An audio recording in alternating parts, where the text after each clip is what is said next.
Hello everyone, সকলে কেমন আছো? সকাল সকাল আমি এই জুসটা বাড়ির প্রত্যেককে দিয়ে থাকি। তোমরাও চেষ্টা করলে প্রোভাইড করবে। খুবই ভালো, খুবই স্বাস্থ্যকর, স্কিন গ্লো করে, ভেতর থেকে খুব হেলদি করে শরীরটাকে এবং ইমিউনিটি প্রচণ্ড স্ট্রং করে। এখন তো আমলার অভাব নেই, এই জুসটা সবাই খেতে চায় না, জোর করে খাওয়ায় সকালবেলায়। তোমরাও চেষ্টা করো।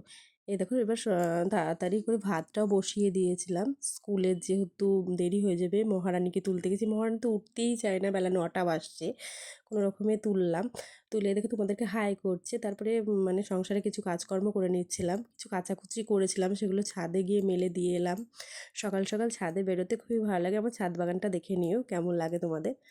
তারপরে আবার এসে নিচে এসে মেয়েকে রেডি করতে লাগলাম।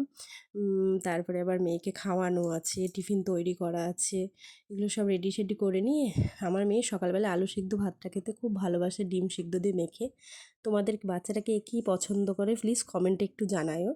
তারপরে এই দেখো, ও খুব তৃপ্তি করে ভাতটা খেয়ে নেয়। তারপরে মেয়েকে তাড়াতাড়ি স্কুলে পাঠিয়ে কাজটা সেরে নিলাম, ঘরটারগুলো মুছে নিলাম, কারণ তারপরে আবার রান্না করতে হবে। এদিকে আবার সব টাইমে স্কুল থেকে চলে আসবে, তার আগে সব কমপ্লিট করতে হবে।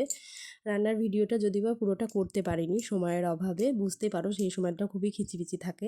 তারপরে এই দেখো, মেয়ে স্কুল থেকে চলে এসেছে, মাঝখানে ভিডিওগুলো করতে পারিনি। চেষ্টা করব আগামী দিনে দেওয়ার। মেয়েকে রেডি করে দিয়েছি, দেখো খেয়ে দেবার, মেয়ে ঘুরে বেড়াচ্ছে, বিশাল সেজেছে। বাই।